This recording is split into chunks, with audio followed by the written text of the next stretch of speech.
Hello friends, welcome to my channel Mission Shiksha. इस channel पर शिक्षा शास्त्र से जुड़ी हुई जानकारियों को वन बाय वन करके साझा किया जा रहा है।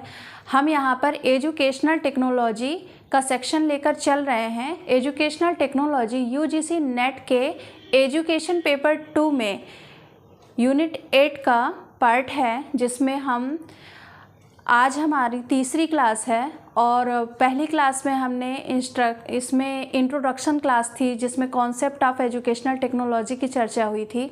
दूसरी क्लास में हमने अप्रोचेज ऑफ एजुकेशनल टेक्नोलॉजी की चर्चा की है। आज की क्लास हमारी मेन पर्पज़ इंस्ट्रक्शनल टेक्नोलॉजी को लेकर के होगा, जैसा कि हमारे सिलेबस में इंस्ट्रक्शनल टेक्नोलॉजी मेंशन है। तो आज की class UGC NET, PGT, assistant professor, BEd, MEd, MA education, BA education, सभी प्रतियोगी परीक्षाओं के लिए, जिसमें भी शिक्षक भर्ती से जुड़ी हुई जितनी भी प्रतियोगी परीक्षाएं हैं, उन सभी के लिए महत्वपूर्ण सिद्ध होने वाली हैं। चलिए ज़्यादा बातें ना करते हुए हम आज की क्लास की शुरुआत करते हैं।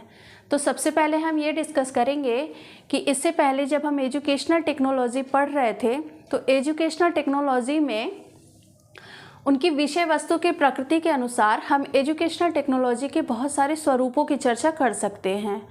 इसमें इनको हम इनके सब सिस्टम्स के रूप में भी देख सकते हैं। तो एजुकेशनल टेक्नोलॉजी में बहुत सारे सब सिस्टम्स हैं या उसके बहुत सारे फॉर्म्स भी देखे जाते हैं, लेकिन अगर हम मेनली उनको डिवाइड करें तो इसमें शिक्षण तकनीकी यानी एजुकेशनल टेक्नोलॉजी में शैक्षिक तकनीकी के अंतर्गत शिक्षण तकनीकी, जिसको हम टीचिंग टेक्नोलॉजी कहते हैं इंग्लिश में, और व्यवहार तकनीकी यानी बिहेवियरल टेक्नोलॉजी, अनुदेशन तकनीकी इंस्ट्रक्शनल टेक्नोलॉजी, जिसकी हम चर्चा आज करने वाले हैं, अनुदेशन प्रारूप यानी इंस्ट्रक्शनल डिज़ाइन, और इनके अलावा भी हैं जैसे कि कम्युनिकेशन टेक्नोलॉजी है, करिकुलम टेक्नोलॉजी है, साइबरनेटिक्स है।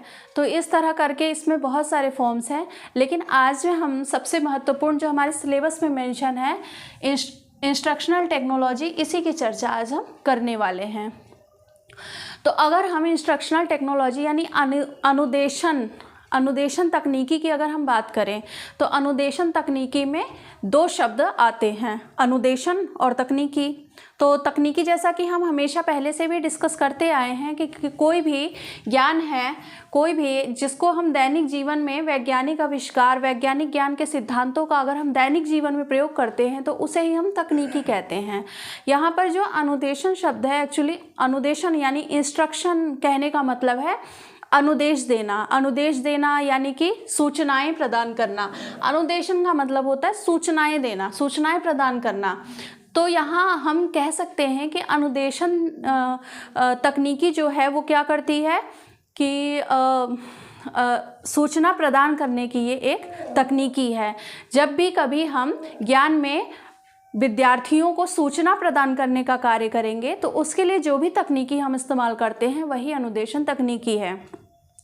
हालांकि अनुदेशन तकनीकी का प्रयोग सिर्फ शिक्षा के ही क्षेत्र में नहीं होता, कहीं पर भी ज्ञान को अगर प्रचार प्रसार करना है या सूचनाएं अगर कहीं पर भी प्रदान करनी है, तो सूचनाएं देने के लिए हम अनुदेशन तकनीकी का प्रयोग करते हैं। शिक्षण में, शिक्षण अधिगम की प्रक्रिया में ये एक नवीन विधा के रूप में जो है सामने आया है कि आजकल हम अनुदेशन तकनीकी के तौर पर सूचनाओं को प्रदान करने की प्रक्रिया अपना रहे हैं, और इसके लिए हम तमाम जो है तकनीकी साधनों, उपकरणों का प्रयोग करते हैं।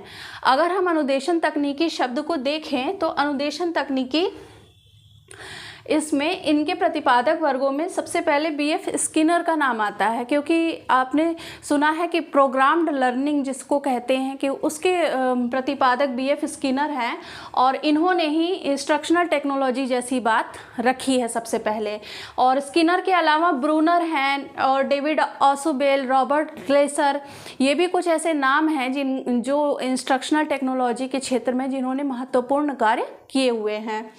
आगे बढ़ते हैं अगर, तो हम ये देख सकते हैं कि अगर इंस्ट्रक्शनल टेक्नोलॉजी वास्तव में है क्या, तो ये स्मृति स्तर का ज्ञान प्रदान करती है। जैसा कि हमने कहा कि सूचनाएं देना यानी एक फैक्चुअल बातें यहाँ पर हैं, सूचनाएं देने की बातें हैं।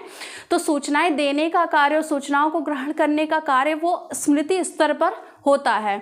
तो यहाँ पर ज्ञानात्मक उद्देश्य जो होते हैं, ब्लूम की टैक्सोनॉमी में जो शिक्षण का जो उद्देश्य होता है, तो यहाँ पे ज्ञानात्मक पक्ष का जो है इसमें ज़्यादा विकास हो रहा है सूचनाएं देने में। यानी कि ज्ञान क्या हो रहा है, ज्ञान अग्रसारित तो हो रहा है लेकिन वो ज़्यादा ऊपर लेवल के नहीं बल्कि स्मृति स्तर तक जो है वो ज्ञान पहुँचता है।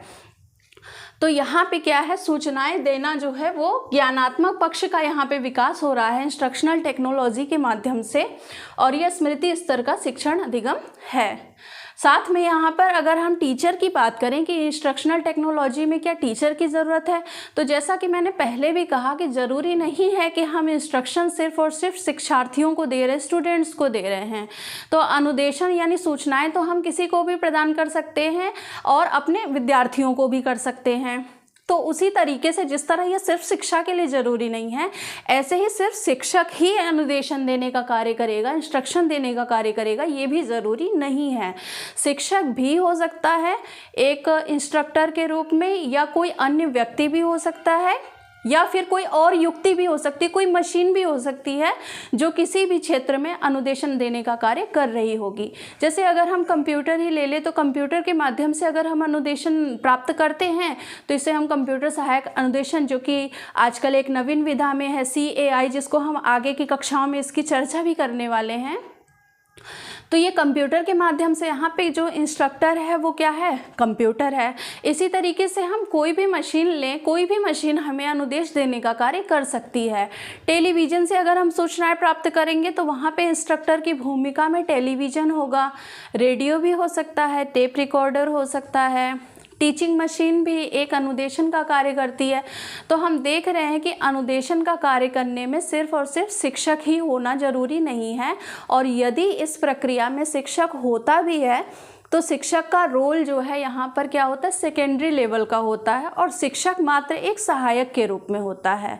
वास्तव में यहाँ पे जो छात्र है या सूचना जो ग्रहण करता है उसकी भूमिका ज़्यादा ही सक्रिय मानी जाती है।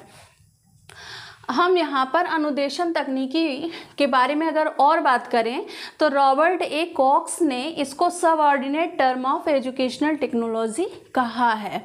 Subordinate term of educational technology means कि शैक्षिक तकनीकी का अधीनस्थ पद, यानी कि शैक्षिक तकनीकी के अंतर्गत ही ये एक पार्ट है। वास्तव में जो शैक्षिक तकनीकी है ये क्या है, एक मतलब बड़ा एरिया है, और शैक्षिक तकनीकी एक बड़े एरिया के अंतर्गत जो इंस्ट्रक्शनल टेक्नोलॉजी है ये उसका एक पार्ट है। जैसा कि हम यहाँ पर भी देख रहे हैं कि शैक्षिक तकनीकी के कई सारे वर्गीकरण हैं, बहुत सारी इसमें बातें हैं, बहुत सारा स्वरूप है इसके अंदर, और उसी का एक छोटा सा पार्ट है इंस्ट्रक्शनल टेक्नोलॉजी, जो सिर्फ और सिर्फ सूचनाएँ देने का कार्य कर रहा है। और सूचनाएं देने वाली जो बात हो रही है, ये सूचनाएं जो है तकनीकियों के माध्यम से दी जा रही हैं। आगे अगर हम बढ़ते हैं कि अगर हम इसके डेफिनेशन की भी चर्चा कर लें तो सबसे अच्छी डेफिनेशन यहाँ पे मैकमरीन की आती है। तो मैकमरीन ने कहा है कि अनुदेशन तकनीकी शिक्षण और अधिगम के विशिष्ट उद्देश्य के अनुसार, यहाँ पर देखिए विशिष्ट उद्देश्य होंगे, शिक्षण अधिगम के विशिष्ट उद्देश्य, उसके अनुसार क्या करना है, डिज़ाइन करने के लिए। इंस्ट्रक्शनल टेक्नोलॉजी क्या करती है, किसी भी सूचना को क्या करती है, डिज़ाइन करती है, चलाती है, और साथ में यहाँ पे एक चीज़ और होता है कि मूल्यांकन प्रणाली भी यहाँ पे साथ साथ में चल रही है। तो इंस्ट्रक्शनल टेक्नोलॉजी में क्या है कि छात्र अगर मान लीजिए सूचना कुछ भी ग्रहण कर रहे हैं और या कोई भी ज्ञान प्राप्त कर रहे हैं, तो वो ज्ञान को हम लोग क्या कर सकते हैं, इंस्ट्रक्शनल टेक्नोलॉजी के माध्यम से हम उसको एक डिज़ाइन वे में बच्चों के सामने प्रेजेंट कर सकते हैं, और उसमें क्या कर सकते हैं, चीज़ों को किस तरीके से हमें प्रेजेंट करना है, क्योंकि प्रेजेंटेशन यहाँ पे जो है बहुत अच्छे तरीके से करने की बात होती है। तो हम उसको कैसे प्रेजेंट करेंगे और फिर क्लास में कैसे उसको हम जो है प्रेजेंट करने के बाद उसको कैसे रन कराएंगे पूरी क्लास को, और फिर उसके बाद फिर मूल्यांकन भी करने के। तो ये सारा कुछ का क्या है, एक क्रमबद्ध तरीके से जो सिस्टम चल रहा है उसी को इन्होंने अनुदेशन तकनीकी कहा है। और साथ में इसमें बात अगर पूरी करते हुए आगे की बात देखेंगे तो इसमें शिक्षण को प्रभावशाली बनाने के लिए मानवीय और अमानवीय साधनों का प्रयोग किया जाता है। तो यहाँ अब ध्यान देने की बात है कि यहाँ मानवीय साधन भी हो सकता है और अमानवीय साधन भी हो सकता है। तो इंस्ट्रक्शन देने का काम, यानी यहाँ पे साधन का मतलब है जो इंस्ट्रक्शन दिया जा रहा है, इंस्ट्रक्शन देने के कार्य में वहाँ पे मानव हो भी सकता है और मानव नहीं भी हो सकता है। अब यहाँ पे प्रश्न ये उठता है कि अगर मानव नहीं है, या हम कह रहे हैं कि शिक्षक के बिना भी अगर ये प्रक्रिया चल सकती है, तो क्या शिक्षक का कोई स्थान ही नहीं है, कोई महत्व ही नहीं है? तो नहीं, ऐसा बिल्कुल भी नहीं है। यहाँ पे सिर्फ इंस्ट्रक्शनल टेक्नोलॉजी के अंतर्गत बात हो रही है कि जो सूचना प्राप्त हो रही है, इस सूचना को टीचर के अलावा कोई और भी दे सकता है। लेकिन यहाँ पे टीचर रिप्लेस नहीं हो गया कि टीचर नहीं दे रहा है सूचनाएं तो इसका मतलब टीचर का कोई रोल ही नहीं है। वास्तव में यहाँ पे सिर्फ सूचना दी जा रही है और ज्ञानात्मक स्तर की बात हो रही है, स्मृति स्तर की बात हो रही है। लेकिन एक टीचर जो है कभी सिर्फ ज्ञानात्मक उद्देश्य, ज्ञानात्मक पक्ष को लेकर के नहीं चलता है। टीचिंग की प्रक्रिया में ज्ञानात्मक उद्देश्य, भावात्मक उद्देश्य, क्रियात्मक उद्देश्य सभी की बात होती है और इन सभी पक्षों को ध्यान में रखते हुए एक शिक्षक जो है कक्षा को संचालित करता है। तो एक शिक्षक जो है कक्षा को जब इन तीनों उद्देश्यों से संचालित कर रहा है और यहाँ पे इस टेक्नोलॉजी में सिर्फ और सिर्फ क्या कर रहा है, ज्ञानात्मक पक्ष यानी कॉग्निटिव डोमेन की बात हो रही है कि कॉग्निटिव डोमेन जो है यहाँ पे डेवलप होती है। तो यहाँ पे टीचर जो है किसी भी तरीके से रिप्लेस करने की बात नहीं है, बस सिर्फ और सिर्फ इस टेक्नोलॉजी में हम क्या कर रहे हैं कि सूचनाओं को बच्चों को ट्रांसफ़र कर रहे हैं या किसी को भी ट्रांसफ़र कर रहे हैं। आगे बढ़ते हैं हम यहाँ पर। तो हम यहाँ पर अगर इंस्ट्रक्शनल टेक्नोलॉजी का उदाहरण देखें कि हमारे सामने आजकल ऐसी कौन कौन सी चीज़ें चल रही हैं जहाँ हम देख पाएंगे कि इंस्ट्रक्शनल टेक्नोलॉजी यहाँ पे दी जा रही है। तो इंस्ट्रक्शनल टेक्नोलॉजी में एक कही जाए क्रांति के रूप में, एक वरदान के रूप में अगर कोई चीज़ सामने आई है सबसे पहले, जहाँ से कि इंस्ट्रक्शनल टेक्नोलॉजी जो है अस्तित्व में एक तरीके से आ गया है, तो वो सबसे बड़ी चीज़ है सबसे पहले कि अभिक्रमित अनुदेशन, जिसको हम प्रोग्राम्ड इंस्ट्रक्शन कहते हैं। प्रोग्राम्ड इंस्ट्रक्शन यहाँ पे क्या है, इसमें इंस्ट्रक्शन देने की प्रक्रिया क्या है, प्रोग्राम के तहत करी जा रही है कि चीज़ों को हम किस तरीके से पहले से प्लान करके एक प्रोग्राम बनाकर, कोई कार्यक्रम बना करके अगर हम चीज़ों को अनुदेशन जो है देने का कार्य करेंगे तो उस अनुदेशन का बहुत ही अच्छा प्रभाव होगा। तो अभिक्रमित अनुदेशन जो प्रोग्राम इंस्ट्रक्शन दिया जा रहा है वो इंस्ट्रक्शनल टेक्नोलॉजी का ही एक जो है मेजर एग्जाम्पल है। इसके अलावा हम देखते हैं पत्राचार पाठ्यक्रम, कोरेस्पॉन्डेंस जो एजुकेशन चल रहा है उसके जो करिकुलम जो भी आगे भेजे जाते हैं तो वो भी एक तरीके से इंस्ट्रक्शनल टेक्नोलॉजी के ही तहत भेजे जा रहे हैं, क्योंकि वहाँ पर भी डायरेक्ट जो है इंटरेक्शन नहीं हो रहा है टीचर और स्टूडेंट के बीच में। वहाँ पे भी जो है छात्र कहीं बैठे हुए हैं और टीचर कहीं बैठे हुए हैं और एक मीडियम के थ्रू वो आपस में जो है बातचीत कर रहे हैं और सूचनाओं का आदान प्रदान यहाँ पे हो रहा है। तो हम क्या कह सकते हैं कि सूचनाओं के आदान प्रदान में जो है ये इंस्ट्रक्शनल टेक्नोलॉजी हमारी मदद करती है। और जैसे कि मुक्त विश्वविद्यालय जो ओपन यूनिवर्सिटीज़ होती हैं तो वहाँ पर भी जब हम एजुकेशन प्रोवाइड करते हैं तो वहाँ पे टीवी है, रेडियो है, टेप रिकॉर्डर है, टीचिंग मशीन है, तो इस तरह से तमाम तरह की चीज़ें हैं, मशीनें हैं जिनके माध्यम से हम लोग जो है ये शिक्षण अधिगम की प्रक्रिया को संचालित करते हैं। तो ये भी वास्तव में क्या है, इंस्ट्रक्शनल टेक्नोलॉजी का ही एक एग्जाम्पल है। उसी तरीके से अगर बच्चा कोई सेल्फ स्टडी करता है तो सेल्फ स्टडी में भी उसको क्या करता है, तमाम तरह के इंस्ट्रक्शनल टेक्नोलॉजी के चीज़ों को वो इस्तेमाल करता है। अगर वो कंप्यूटर से पढ़ाई कर रहा है या मोबाइल फ़ोन के ज़रिए पढ़ाई कर रहा है या कोई टेप रिकॉर्डर है जिसको वो प्ले करके सुन रहा है, जैसे आजकल कुकू FM की बड़ी चर्चा हो रही है, तो वहाँ से अगर हम कोई चीज़ जो है ज्ञान प्राप्त कर रहे हैं तो वो क्या है, वो एक तरह से इंस्ट्रक्टर है, वो हमारा निर्देश, वो हमें निर्देश देने का कार्य कर रहा है कि हमें जो है ज्ञान किस तरीके से प्राप्त हो रहा है। और यहाँ पे अगला एग्जांपल ये मैथेटिक्स है। मैथेटिक्स जो होता है वो प्रोग्राम इंस्ट्रक्शन में ही, आगे जो है कि प्रोग्राम इंस्ट्रक्शन की भी जो है वीडियो सेपरेट में बनाऊंगी क्योंकि वो भी एक बहुत बड़ा टॉपिक है और इसी के अंतर्गत आता है, लेकिन बहुत इंपॉर्टेंट है हमारे सिलेबस के लिए भी।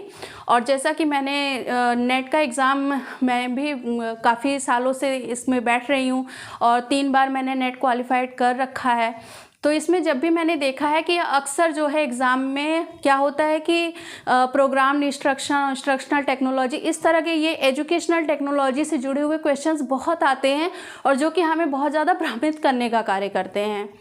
और क्या है कि ये वाली जो यूनिट है, इस यूनिट के जो बुक्स होते हैं वो बुक्स भी मतलब अवेलेबल तो है, मैं ऐसा नहीं कहूँगी, बुक्स से ही हम भी पढ़ाते हैं, लेकिन यहाँ पे क्या है वो जो बुक्स की लैंग्वेज होती है ना वो बहुत अच्छी समझ में नहीं आती हैं, तो चीज़ें कॉन्सेप्ट क्लियर नहीं हो पाती हैं।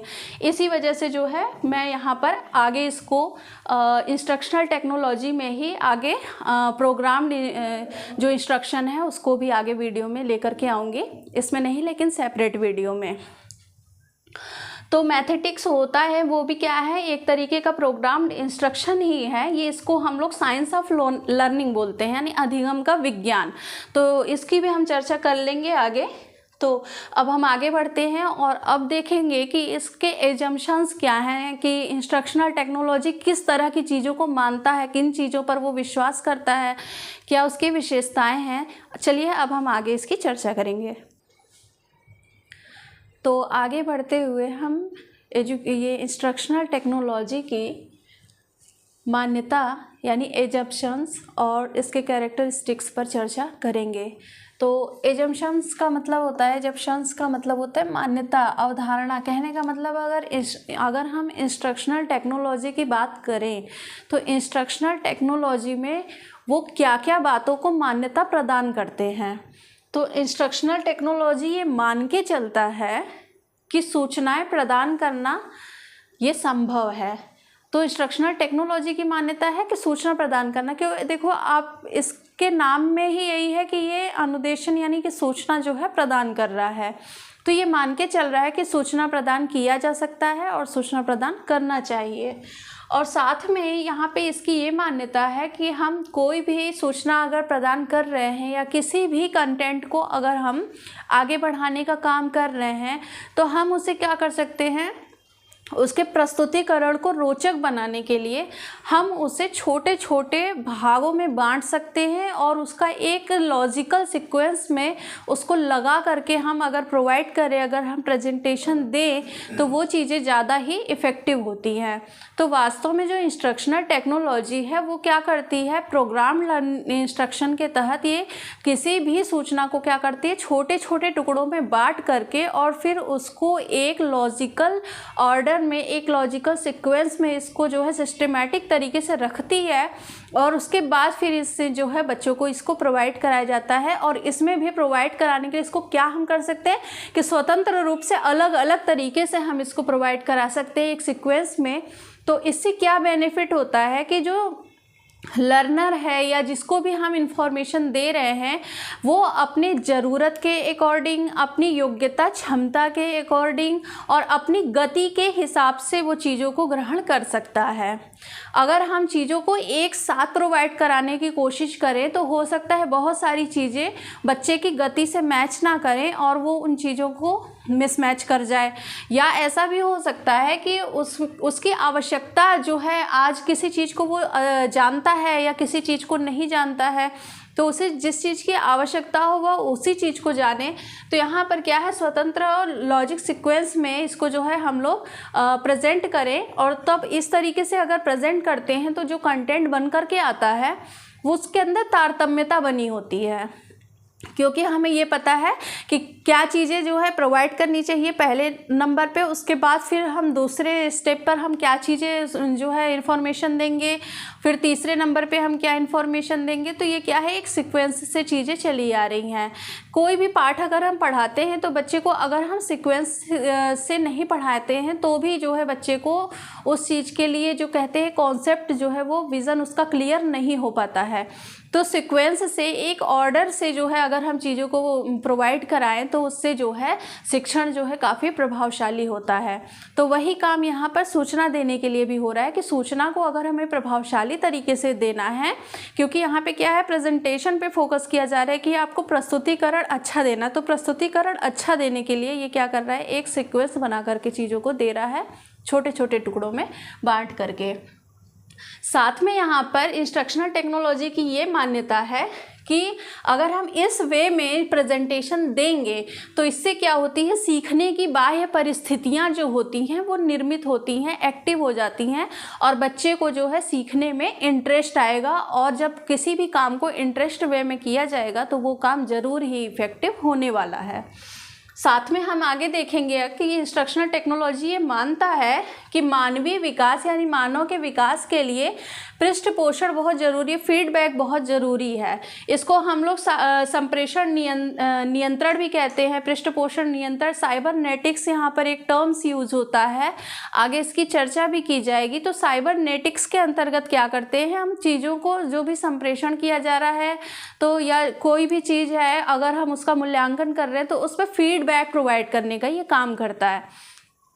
तो आगे अगर हम बढ़ें, साइबरनेटिक्स ये मान के चलता है कि मानव का अगर विकास करना है तो हमें क्या करना है, पृष्ठपोषण देना है, फीडबैक देना ही है। तो फीडबैक पर जो है यहाँ पर मेन फोकस किया जा रहा है। साथ में आगे अगर बढ़ेंगे तो इंस्ट्रक्शनल टेक्नोलॉजी ये मानता है कि छात्रों को उनकी क्षमता, उनकी आवश्यकता, उनकी गति के अनुसार पढ़ने का, सीखने का अधिकार है और उनके इसी अधिकार को पूरा करने के लिए ही हम चीज़ों को क्या कर रहे हैं, लॉजिकल वे में प्रेजेंट कर रहे हैं और छोटे छोटे उसको टुकड़ों में बांट करके उसको प्रेजेंट कर रहे हैं। आगे बढ़ते हैं कि शिक्षण जो है ये मान के चलता है कि शिक्षण बिना शिक्षक के भी संभव है। इसीलिए तो यहाँ पर क्या है, इंस्ट्रक्शन देने का काम सिर्फ और सिर्फ टीचर के लिए नहीं रखा गया है, बल्कि कोई भी व्यक्ति जो है वो इंस्ट्रक्शन दे सकता है या कोई मशीन भी जो है इंस्ट्रक्शन दे सकती है। तो ऐसा नहीं है कि अगर शिक्षक नहीं होगा तो हम जो है यहाँ पे शिक्षण की प्रक्रिया पूरी तरीके से बाधित हो जाएगी। इंस्ट्रक्शनल टेक्नोलॉजी की मान्यता है। इंस्ट्रक्शनल टेक्नोलॉजी के ही तहत जो है टीचर को रिप्लेस करने की बात की गई थी, लेकिन जो कि ये पॉसिबल नहीं है। मैंने पहले ही कह दिया कि टीचर को रिप्लेस करना पॉसिबल नहीं है। सीखने के व्यवहारों को नियंत्रित और परिमार्जित किया जा सकता है। इंस्ट्रक्शनल टेक्नोलॉजी ये मानता है कि जब भी हम अधिगम के जो व्यवहार हैं वो पूरी तरह से नियंत्रित भी किए जा सकते हैं, उनमें सुधार भी किया जा सकता है और इसी कार्य को करने के उद्देश्य से ही शिक्षण की प्रक्रिया भी संचालित की जाती है और इंस्ट्रक्शन देने का कार्य भी इसी उद्देश्य को ध्यान में रख करके किया जाता है कि बच्चे को हम सूचना प्रदान करें कि करना क्या है। और जब बच्चे के व्यवहार में जब परिवर्तन आ जाता है और वो परिवर्तन क्या हो, वांछित दिशा में हो, जैसा हम चाहें अगर उसी दिशा में बच्चे का व्यवहार परिवर्तित होता है तो हम कहते हैं कि हमारे जो शिक्षण का जो लक्ष्य था, उद्देश्य था, वो पूरा होता है। तो ये रहे कुछ एजम्पशन जो इंस्ट्रक्शनल टेक्नोलॉजी की ऐसी मान्यता है। आगे हम बढ़ते हैं कि इंस्ट्रक्शनल टेक्नोलॉजी की विशेषताएं क्या हैं, यानी कौन कौन सी ऐसी चीज़ें हैं जो इंस्ट्रक्शनल टेक्नोलॉजी के अंतर्गत सम्मिलित हैं और वो उनकी विशेषताएं बन जाती हैं। तो सबसे पहले तो यही बात है कि इंस्ट्रक्शनल टेक्नोलॉजी में सूचना प्राप्त, क्योंकि अनुदेशन की बात हो रही है और अनुदेशन का मतलब ही होता है सूचना देना, तो हम कह सकते हैं कि सबसे पहले इंस्ट्रक्शनल टेक्नोलॉजी में एक चीज़ तो पक्की है और वो क्या है कि सूचना देना। तो सूचना देना इसकी एक विशेषता है। साथ में हम यहाँ पे अगली विशेषता की अगर चर्चा करेंगे कि यह ज्ञानात्मक उद्देश्यों की प्राप्ति करता है। जो शिक्षण के जो उद्देश्य है उसमें वो ज्ञानात्मक उद्देश्यों की प्राप्ति करता है और जो इसका लेवल होता है वो मेमोरी लेवल का इसमें जो है शिक्षण प्राप्त होता है, जिसको हम स्मृति स्तर कहेंगे। तो स्मृति स्तर का जो है इसमें शिक्षण प्राप्त होता है, क्योंकि सूचनाएं जो है वो एक तथ्यों के रूप में प्रस्तुत करी जा रही हैं और वो जो है उसके अंदर ज्ञान भंडार को बढ़ा रही हैं स्मृति स्तर पे।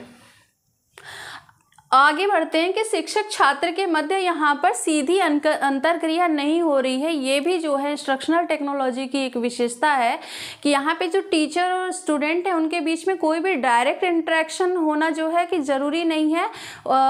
वास्तव में ज़रूरी क्या, एक तरीके से नहीं ही होता है, क्योंकि यहाँ पे इंस्ट्रक्शन जो दिया जा रहा है वो किसी न किसी एक मीडियम के थ्रू दिया जाता है। तो उस मीडियम के लिए जो है बच्चा ज़्यादा एक्टिव होता है और एक्टिव होकर के वो उन चीज़ों को ग्रहण कर लेता है।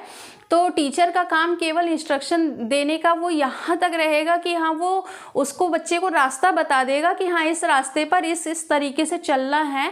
कोई भी काम करें, जैसे कि अगर हमें किसी को रास्ता भी बताना हो तो रास्ता बताने के लिए हम जो है ऐसा तो नहीं है कि हम हाथ पकड़ करके लेके जाएंगे और पूरे वहाँ तक छोड़ करके आएंगे।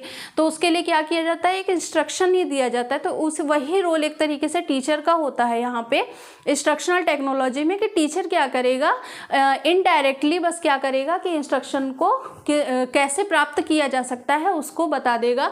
तो यहाँ पे डायरेक्ट इंटरेक्शन यहाँ पे नहीं हो रहा है। अगर हम कोरेस्पॉन्डेंस कोर्सेज की बात करें तो वहाँ पर भी टीचर और स्टूडेंट के बीच में कोई डायरेक्ट रिलेशनशिप नहीं, कोई इंटरेक्शन नहीं हो रहा है। और अगर ओपन यूनिवर्सिटीज़ की भी बात करें तो वहाँ पर भी डायरेक्ट टीचर और स्टूडेंट के बीच में कोई इंटरेक्शन नहीं होता है। तो हम कह सकते हैं कि इंस्ट्रक्शनल टेक्नोलॉजी की ये विशेषता है कि यहाँ कहीं पर भी टीचर और स्टूडेंट के बीच में डायरेक्ट इंटरेक्शन नहीं होता। यहाँ पे जो शिक्षक होता है वास्तव में उसकी भूमिका एक सहायक के रूप में होती है, ना कि वो चीज़ों को डायरेक्ट बताने के ऊपर जोर देता है। वो सिर्फ और सिर्फ बच्चे की हेल्प करता है और एक हेल्पर के रूप में वो काम करता है, एसोसिएटिव के रूप में वो काम करता है। छात्रों को उनकी गति के अनुसार सीखने का यहाँ अवसर प्राप्त होता है। जैसा कि मैंने पहले बताया कि यहाँ पे क्या है, इंस्ट्रक्शनल टेक्नोलॉजी में जब हम कोई भी चीज़ को प्रेजेंट करते हैं तो कोई भी कंटेंट को हम छोटे छोटे टुकड़ों में एक जो है बांट करके और उसका फिर एक लॉजिकल सीक्वेंस बनाते हैं और उसी सीक्वेंस में हम चीज़ों को प्रेजेंट करते हैं। और इसमें जो है प्रेजेंटेशन अपने तरीके से बच्चा कर सकता है, उसे जब जिस चीज़ की ज़रूरत हो और साथ में ज़रूरत के साथ ही वो जैसी उसकी गति हो। कोई बच्चे ऐसे होते हैं जो बहुत तेज़ी से सीख लेते हैं, तो उनको वो फटाफट एक इंस्ट्रक्शन लिया उसको फॉलो किया, दूसरा इंस्ट्रक्शन लिया उसे भी फॉलो किया, इस तरह करते करते वो अपने आचरण में, अपने व्यवहार में चीज़ों को जो है आत्मसात कर सकते हैं। कोई बच्चा ऐसा भी होता है जो कि स्लो चलता है, उसके सीखने की प्रक्रिया बहुत तेज़ नहीं चलती, वो धीमे धीमे सीखना चाहता है। तो ऐसे में जो है हम चीज़ों को क्या कर रहे हैं कि इंडिपेंडेंटली हम जो है उनको अलग अलग टुकड़ों में बांट करके अगर प्रेजेंट कर रहे हैं तो एक लेवल जब वो सीख लेता है तब उसके बाद फिर वो दूसरा लेवल सीखता है। तो इसमें कोई ज़रूरी नहीं है कि बच्चा जो है एक ही, सारे बच्चे क्या करें एक ही स्पीड में सीख रहे हैं। यहाँ हर बच्चा अपने अकॉर्डिंग जैसा उसका जब एक स्टेप पूरा होता है उसके बाद फिर वो दूसरे स्टेप में प्रवेश कर जाता है। तो सभी बच्चे को एक अवसर मिल जाता है। यहाँ पे कोई बच्चा उसके साथ अवसर की समानता यहाँ पर एक बहुत अच्छी बात है कि इंस्ट्रक्शनल टेक्नोलॉजी में सभी बच्चे को सीखने का अवसर मिलता है कि वो अपनी अपनी क्षमता, अपनी गति के अनुसार वो सीख सकें जैसा वो चाहें। यहाँ अगली विशेषता है कि इंस्ट्रक्शनल टेक्नोलॉजी में जो भी बच्चे उत्तर देते हैं, क्योंकि हमने कहा है यहाँ पे क्विक फीडबैक सिस्टम है, यहाँ पे तुरंत ही बच्चों को पुनर्बलन दे दिया जा रहा है। और पुनर्बलन जैसा यहाँ पर भी चर्चा है कि यहाँ पे क्या है कि उनके व्यवहारों को नियंत्रित और परिमार्जित किया जा सकता है। तो वास्तव में परिमार्जन की जो प्रक्रिया है वो क्या करें, पुनर्बलन पे ही आधारित है। अगर हम उनकी सही अनुक्रिया और सही उत्तरों पे हम क्या करें, अगर उनको पुनर्बलन प्रोवाइड करें, रीइंफोर्समेंट अगर उन्हें हम दें, तो उससे क्या होगा कि उनके जो सही व्यवहार है उसको बल मिलेगा और फिर वो सही व्यवहारों को अपने आचरण में धारण कर लेगा। तो यहाँ सही उत्तरों पर पुनर्बलन देने की बात इंस्ट्रक्शनल टेक्नोलॉजी में दी गई है। और अगर हम बात करें कि इंस्ट्रक्शनल टेक्नोलॉजी किन आधारों पर है, तो इसके आधार है मनोवैज्ञानिक आधार, वैज्ञानिक आधार, दार्शनिक आधार। कहने का मतलब है कि हम यहाँ पर इन बातों का भी ध्यान दे रहे हैं कि सभी बालक की अपनी योग्यता है, अपनी क्षमता है, अपनी गति है सीखने की। तो इस तरह से हम ये देख सकते हैं कि यहाँ पे मनोवैज्ञानिक तरीके से प्रत्येक बच्चे के जो एक होती है कि डाइवर्सिटी, उसकी रेस्पेक्ट करी जा रही है। तो हम देख रहे हैं कि यहाँ पे मनोविज्ञान के सिद्धांतों का प्रयोग यहाँ पर किया जा रहा है कि सीखने के अवसर सबको समान रूप से मिलने चाहिए और उसको हम लोग अगर छोटे छोटे टुकड़ों में प्रेजेंट करके, छोटे छोटे टुकड़ों में बांट करके अगर प्रेजेंट करते हैं और प्रेजेंटेशन को हम इंटरेस्टिंग वे में ले करके आते हैं तो चीज़ें सही रूप में हो पाती हैं। तो यहाँ पर मनोवैज्ञानिक आधार दिखता है हमें। वैज्ञानिक आधार कहने का मतलब हम इनके क्या कर रहे हैं, इन सिद्धांतों का आविष्कार जो भी विज्ञान में आविष्कार हुए हैं और ये जो वैज्ञानिक सिद्धांत हैं उनका उपयोग करके ही हम तकनीकी में चलते हैं। तो आप देख रहे हैं कि इसी सारी चीज़ों को क्या कर रहा है, एक तकनीक के रूप में विकसित करा है। बहुत सारे उपकरणों का प्रयोग करके हम उन चीज़ों को प्रेजेंट करते हैं। तो यहाँ पे वैज्ञानिक आधार है। और दार्शनिक सिद्धांत तो ये है ही, क्योंकि बिना दर्शन के तो कोई ज्ञान होता ही नहीं है। तो हम कह सकते हैं कि जो इंस्ट्रक्शनल टेक्नोलॉजी है वो क्या है, मनोवैज्ञानिक, वैज्ञानिक और दार्शनिक सिद्धांतों और आविष्कारों पर इसका आधार टिका हुआ है।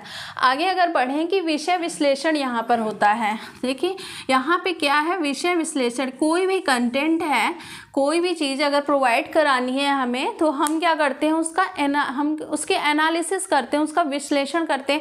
चीज़ों को हमने यहाँ पे क्या किया है, छोटे छोटे टुकड़ों में तोड़ करके हम उन चीज़ों को देखते हैं।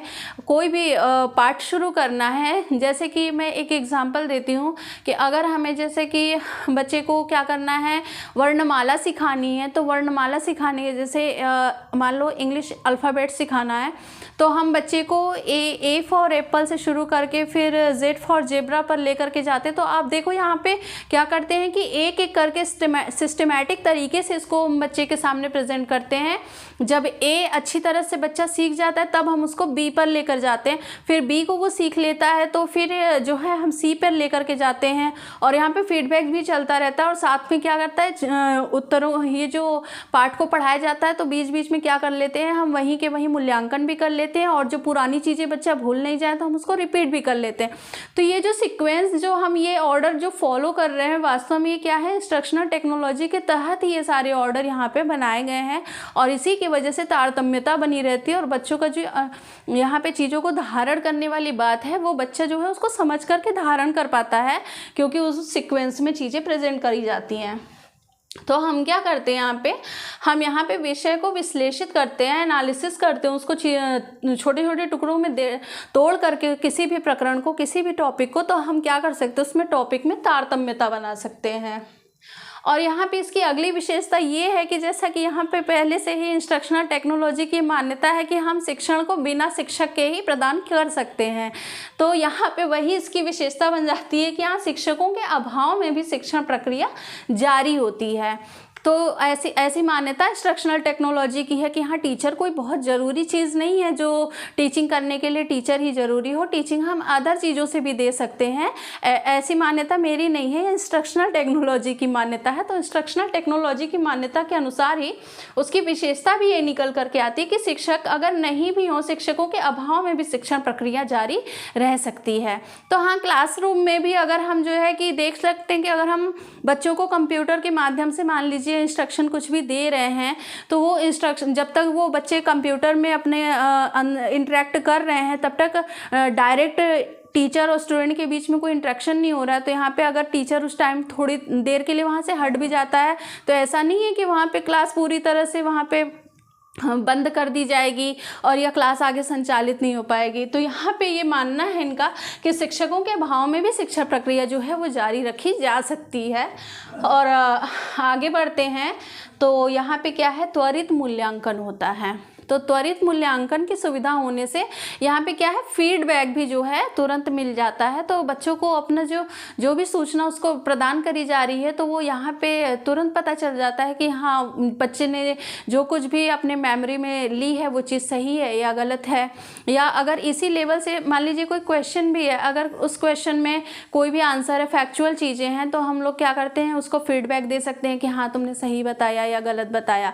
तो इस तरह से ये फीडबैक के माध्यम से त्वरित मूल्यांकन इन बच्चे का हो जाता है और चीज़ों को वहीं के वहीं बच्चा अपने आप को करेक्ट भी कर सकता है। तो ये इसमें क्या है, एक इसकी विशेषता है कि इंस्ट्रक्शनल टेक्नोलॉजी में क्या है, त्वरित मूल्यांकन होता है और इसमें फीडबैक की सुविधा होती है। आगे बढ़ें तो इंस्ट्रक्शनल टेक्नोलॉजी की विशेषता ये है कि ये मानवीय साधन और अमानवीय साधन दोनों का ही प्रयोग करके शिक्षण अधिगम प्रक्रिया को क्या करता है, प्रभावशाली बनाता है। तो ये मतलब प्रेजेंटेशन को हम लोगों को इफेक्टिव वे में करना है, तो उस इफेक्टिव वे में हम मानवीय संसाधनों का भी प्रयोग कर सकते हैं। टीचर या कोई और भी व्यक्ति जो चीज़ों को अच्छे तरीके से प्रेजेंट कर सके, या कोई मशीन भी है या जो है अमानवीय साधन जिसको दिखा करके हम लोग क्या कर सकते हैं, किसी भी प्रेजेंटेशन को इफेक्टिव बना सकते हैं। तो यहाँ ये इसकी विशेषता है कि हमें क्या करना है, प्रेजेंटेशन अच्छा देना है। कि पाठ्य वस्तु प्रस्तुतिकरण पे यहाँ पे अधिक बल है, इसलिए प्रेजेंटेशन अच्छा हो, इसके लिए यहाँ पे मानवीय और अमानवीय दोनों तरह के साधनों का प्रयोग होता है। और इसी प्रेजेंटेशन को अच्छा बनाने के लिए यहाँ पे क्या है, बहुत सारी शिक्षण विधियों, बहुत सारी प्रविधियों या युक्तियों का प्रयोग करके भी हम प्रेजेंटेशन को बेहतर बना सकते हैं। तो ये इसकी विशेषता है कि जब भी हम यहाँ पर कोई भी कंटेंट, अगर इंफॉर्मेशन टेक्नोलॉजी के तहत कोई भी कंटेंट अगर हम प्रेजेंट करते हैं, कोई टॉपिक हम अगर यहाँ पे प्रेजेंट करते हैं, तो वो टॉपिक क्या है, बड़ा ही इंटरेस्टिंग होता है क्योंकि इसमें बहुत सारे टीचिंग मेथड्स, टेक्निक्स और उसके टैक्टिक्स जो है वो यूज किए जाते हैं। और यहाँ पे क्या है, छात्र बहुत ज़्यादा सक्रिय, यानी कि एक तरीके से हम कह सकते हैं कि यहाँ पे टीचर का जो रोल है वो एक तरीके से सेकेंडरी लेवल पे है, और जो स्टूडेंट है वो क्या है, एक्टिव वर्जन में जो है अपने एक्टिव होकर के सारे चीज़ों में पार्टिसिपेट कर रहा है, और यहाँ पे शिक्षक की भूमिका सबसे अधिक है।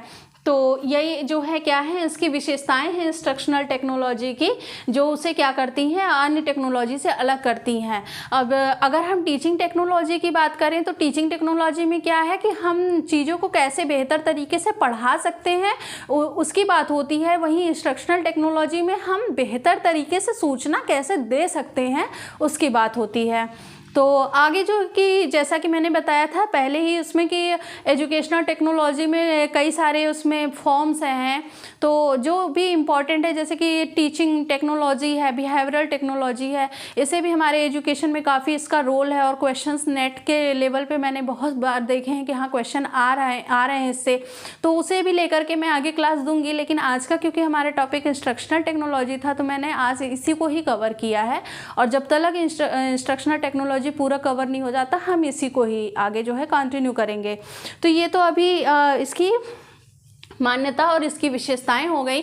अभी हम आगे और चर्चा करते हैं कि इंस्ट्रक्शनल टेक्नोलॉजी के अंतर्गत उसके कंटेंट क्या होते हैं। यानी अगर हम कहें कि इंस्ट्रक्शनल टेक्नोलॉजी अगर हमने कह दिया तो उस इंस्ट्रक्शनल टेक्नोलॉजी में क्या क्या चीज़ें हैं जो आती हैं, वो उसके क्या है, कंटेंट है। तो हम उसके बारे में जानकारी लेंगे क्योंकि क्वेश्चन जो आते हैं वो कंटेंट से भी आते हैं कि इसमें इंस्ट्रक्शनल टेक्नोलॉजी के कंटेंट में क्या शामिल है या क्या शामिल नहीं है। तो चलिए आगे हम उसी की चर्चा करते हैं।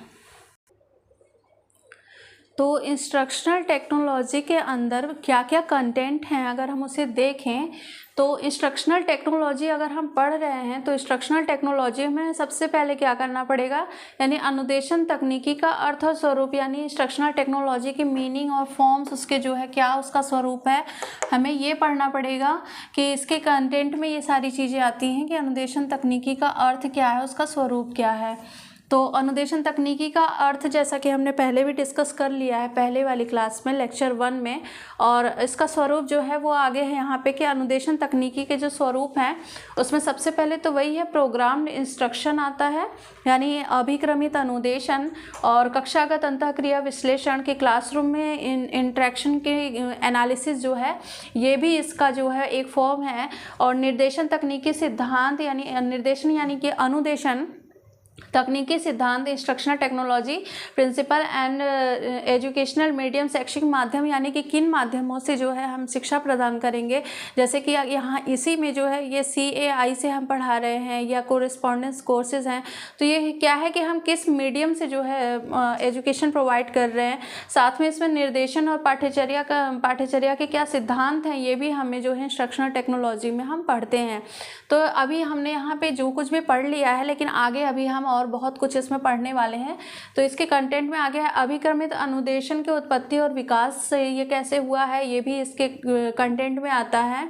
अभिक्रमित अनुदेशन के प्रकार कितने हैं, उसकी विशेषताएं क्या हैं, उसके सिद्धांत क्या हैं, संरचनाएं कैसी हैं, इसकी मान्यताएं क्या हैं, इसका उपयोग क्या है, और अगर कोई भी अभिक्रमित अनुदेशन सामग्री हमें बनानी है तो उसको बनाने के लिए क्या क्या सोपान है, क्या स्टेप्स हैं, वो स्टेप्स क्या हैं, उन स्टेप्स का क्या वर्णन है जो है वही ये भी इसके कंटेंट में आता है। और कोई भी अभिक्रमित अनुदेशन सामग्री का हम जो है निर्माण करना ये भी इंस्ट्रक्शनल टेक्नोलॉजी के अंदर ही आता है कि इंस्ट्रक्शनल टेक्नोलॉजी ही बताता है कि कोई भी जो है प्रोग्राम्ड इंस्ट्रक्शन अगर हम तैयार करेंगे तो वो कैसे तैयार करेंगे, और तैयार करने का काम भी इंस्ट्रक्शनल टेक्नोलॉजी में ही किया जाता है।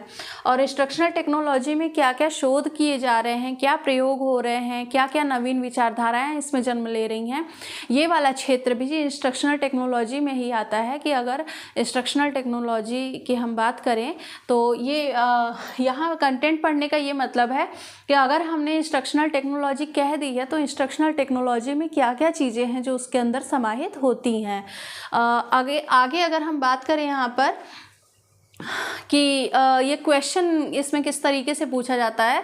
तो ऐसे क्वेश्चन आएगा कि इंस्ट्रक्शनल टेक्नोलॉजी में निम्नलिखित में से कौन से ऐसी लाइन है जो इंस्ट्रक्शनल टेक्नोलॉजी के कंटेंट में जो है शामिल नहीं है। तो जैसे इंस्ट्रक्शनल टेक्नोलॉजी प्रोग्राम्ड, अगर हम यहाँ पे इसमें इंस्ट्रक्शनल टेक्नोलॉजी के अर्थ स्वरूप को छोड़े तो आप देखेंगे कि हाँ बाकी सभी जो हैं वो क्या है, प्रोग्राम्ड इंस्ट्रक्शन से ही संबंधित है।